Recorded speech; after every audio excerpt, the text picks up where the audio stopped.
All aboard! The conductor of the Beekman Express walked down the platform, shouting to all the passengers. All aboard! Kermit's mom hugged Kermit one more time.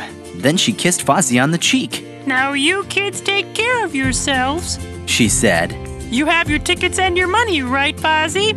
Yes, Mrs. Frog. Fozzie nodded. Don't worry, Mom. Kermit said. I've gone to Uncle McDermott's house lots of times. And I'll keep an eye on them, ma'am, added the conductor. The conductor led Kermit and Fozzie to some seats. Now you kids sit tight, he told them. I'll put your bags on the rack above you, and I'll come back and check on you whenever I can. You know the name of your stop, right? Yes, sir. Kermit said. Greenville Junction. Kermit and Fozzie waved to Kermit's mom as the train started to pull out of the station. Have a good time, she called. And don't forget to call me and Fozzie's mother when you get there. We will, Mom, Kermit shouted back. Goodbye. Gee, Kermit said, settling back in his seat. I love riding trains. Me too, said Fozzie. Want a banana? Kermit and Fozzie spent the next 2 hours looking out the window, talking, playing cards, and reading. Every so often, they could hear the conductor's voice calling out the stops, and he came by to say hello a few times too. Then it was time for lunch. Fozzie's mom had packed sandwiches and fruit and some cookies too. Fozzie was just starting on his second banana when the conductor stopped by. The next stop is yours, kids, he said. I'll take your bags down for you. The conductor reached above their heads and took their suitcases down from the rack. Have we got everything? Kermit said. I think so, said Fozzie. The train started to slow down. Greenville! Greenville! The conductor cried. Kermit and Fozzie walked to the end of the aisle and stood by their bags. Suddenly, Fozzie looked around. Teddy, he said. Do you have Teddy? No, said Kermit. I don't see him anywhere. Fozzie dropped his bags and whoopee cushion and raced back to his seat. I can't leave without him. Fozzie looked around the seat and under it, but he couldn't find his teddy bear anywhere. I have to find Teddy, he kept muttering. I can't leave him behind. In the meantime, everyone who had stood up when the conductor called out the stop had already gotten off the train. Fozzie! Kermit shouted down the aisle. We're gonna miss our... And that's when the train started to move again. Oh no! Kermit cried. Somebody stop the train! But nobody did. Kermit watched in dismay as they pulled out of Greenville Junction. At that moment, Fozzie poked his head up from behind the seat. I've got Teddy, he said happily. We can get off now. No, we can't, said Kermit. Look. Kermit pointed to a window. Outside, the scenery was rushing by. We've missed the stop, Fozzie cried. What are we gonna do? I don't know, Kermit said, his voice shaking a little. Maybe the conductor can tell us. But the conductor was nowhere to be found. I guess we should get off at the next stop, Kermit finally said, swallowing hard.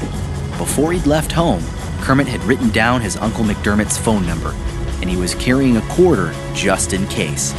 He and Fozzie got off the train and went to the nearest phone. Kermit dialed. But the phone just rang and rang. We can call my mom collect, Kermit decided. I'll call my mom too, Fozzie added. I learned my phone number and the area code by heart when I was a little kid. But Kermit's mom wasn't home and neither was Fozzie's. Kermit had always loved train stations, but as he looked around now, the station didn't look like a friendly place at all. He was glad he and Fozzie were together. It would have been even worse if he were alone. Now what? Fozzie finally said. He looked as worried as Kermit felt. My mom taught me what to do if I got lost, Kermit said, trying to keep calm and act grown up. She said to find a policeman if I was ever in trouble. So that's what I think we should do. Kermit and Fozzie looked around for a policeman. They didn't see anyone right away, but they did see a sign that read tickets. Gee, Kermit, Fozzie said. My mom said it was safe to ask the people in the ticket booth for help. What do you think? I think that's a good idea, said Kermit. As they picked up their bags and started to walk towards the sign, a tall man appeared out of nowhere. You kids look lost, said the man, smiling. Can I help you? Kermit looked up at the man for a second. Then he took Fozzie's arm and started to walk away as quickly as he could. Hey, kids, shouted the man. Come back. What should we do? Fozzie whispered to Kermit. Just keep walking, Kermit told him. My mom told me never to talk to strangers, no matter what. If I get lost, I'm supposed to find someone official to help me.